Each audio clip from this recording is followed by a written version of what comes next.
Howdy-o, what do you know, it is Rabbit of ScrubLeet Academy, and today we're going to discuss the possibility of professions in DDO. If you want to get up to speed on this series, I'll leave a link to the playlist in the top right, but quick overview. All the professions in this system are going to be listed as secondary professions. Your primary profession is adventurer, after all. You can only ever have two secondary professions, but Caneth Crafting, and this is a new change, is no longer a given. Everyone can choose to have Caneth Crafting or another profession of their preference as one of the two they choose. Caneth Crafting will remain in the game, it'll remain in the rotation, and it'll get a bit of a pass, but we're going to pluck a few choice items out of it and add them to other professions. Caneth Crafting will be about enchanting gear, and that is pretty much it. You make stuff, you add bonuses to that stuff, but you don't do a hell of a lot more with it. That's fair to me, and it changes the least about the game. Obviously, those recipes will have to be adjusted to use the new collectibles,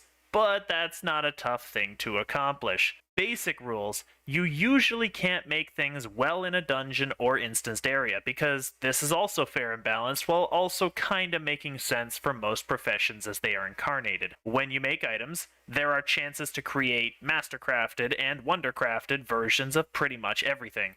A profession maxes out at level 150, including Caneth Crafting now, and for most of them you can make a bundle of related things, but there are a lot of options to make each one, interesting and appealing. And each profession is its own sort of mini-game, sometimes to do with the Mastercraft Wondercraft system, sometimes just introducing basic mechanics that make it a bit more fun to play around with. They're content, so let's make them content. Finally, you gotta level your professions. You can drop them at will, but you'll start at low level if you do. Leveling is good because it gives you more shit to do, and more shit to do forces you to have to group with others, and grouping with others makes people like you more, and when people like you more, they use you, even if your personality sucks, and that's how MMOs work. If you want to drop your profession, you can, but you can always retain up to level 50 in any profession you had during that life.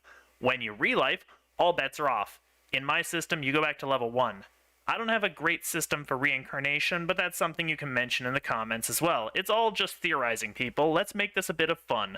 And finally, we are going to have recipes in the loot table rotation. So recipes of any profession can end up in general chest loot, end chest loot, if you will, or just random loot in random chests, especially making these chests that are in these locked areas or, hidden areas behind secret doors a little more interesting.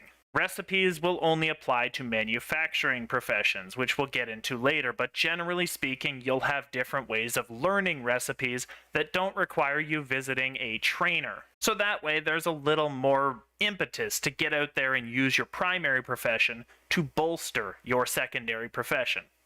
Hell of an intro, weren't it? Let's just get right into it then. We're gonna start with the gathering professions today. I only made 2 of them because 2's all you really need. Today we're introducing the Disenchanter and the Scavenger, parallels of one another. The Disenchanter is absolutely bug shit obsessed with Caneth essences and some special materials, which is good since you'll need loads of them. And the Scavenger loves what I coin new materials, basically anything else for the other manufacturing professions. They're also pretty unique in that you can use the benefits of either of these professions inside instanced areas, unlike most other professions. That's fair, right? You should be able to take complete advantage of gathering professions while you gather shit.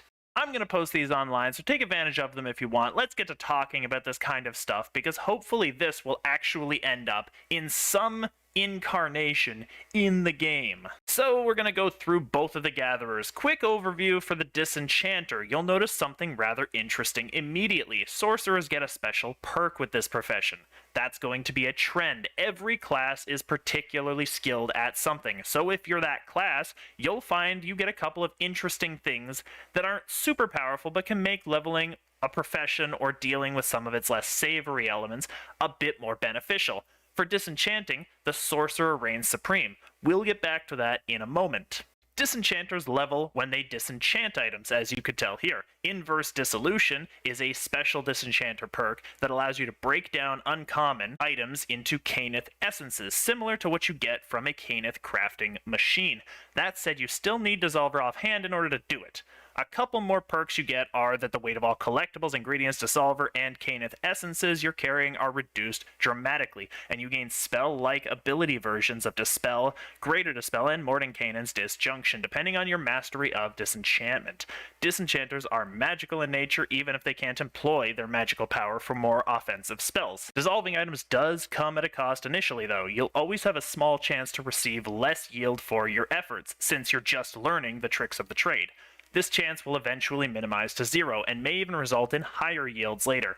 The Sorcerer's perk is to lower the chance of negative effects a bit, while bumping the chance of positive effects in a similar way. These bonuses will apply to Caneth crafting machines as well, so no matter whether or not you use the machines, the benefit will be the same. However, Caneth crafting machines don't have a detriment, so that still makes them better for low-end disenchantment. Finally, we get to the point where disenchanters can actually use their transmutation ability to convert collectibles into others of the same rarity and level, but different types.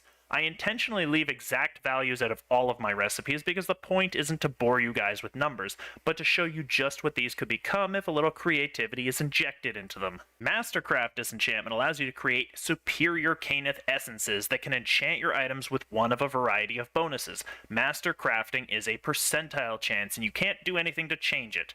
When you go for Wondercrafting, you're set up with a minigame that costs a series of materials and tests your reflexes and skill against strict time limits.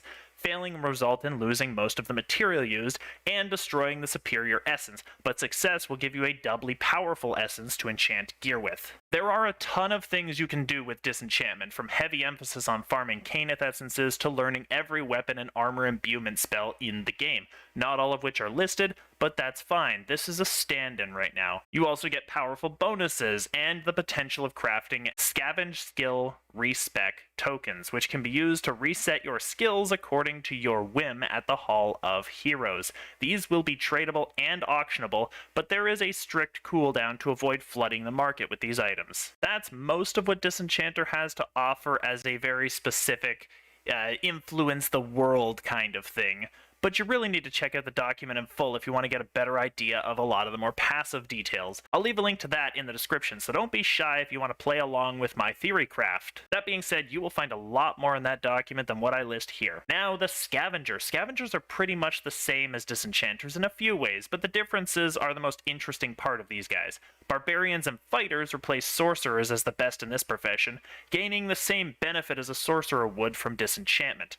The Scavenger's Rummage ability is the means for them to level up as well, mirroring the Disenchanter's Inverse Dissolution. Rummage is pretty unique compared to the Disenchanter's ability though. With Rummage, you have a toggled ability that reduces your movement speed, listen, and spot skills by a small amount, but you have a chance of finding collectibles from every breakable that you or a nearby ally breaks. As you level, the penalties gradually subside until you can rummage freely at level 150. With Rummage being one of the Scavenger's 3 perks, the other 2 are Field Repair, which allows you to use base materials to repair your own gear up to 25% of its durability, which is very handy when dealing with oozes, and Hoarder, which heavily reduces the weight of clothing, accessories, weapons, armor, and collectibles you are carrying. You gotta get that loot out of there somehow, and you're used to hauling that shit up out of places.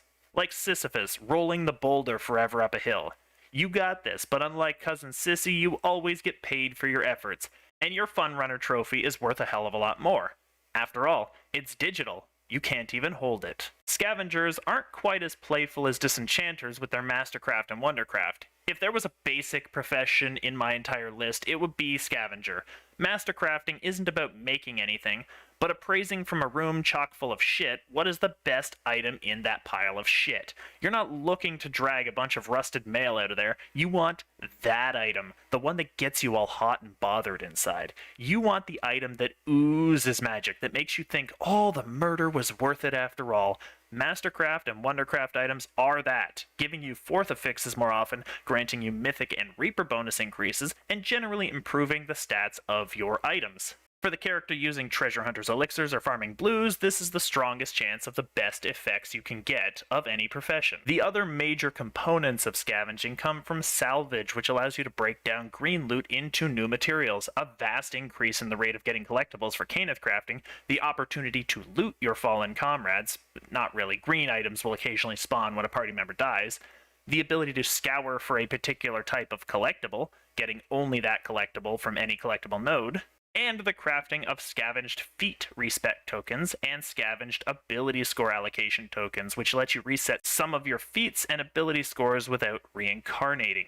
Naturally, these have a high cooldown to compensate. And those are the two gathering professions I would propose. Hugely different from what you expected, huh? There's so much you can do with professions with a bit of creativity. They're not just basic bullshit like World of Warcraft's abandoned profession system, if you just keep up with them and actually think about how they would emerge in this game.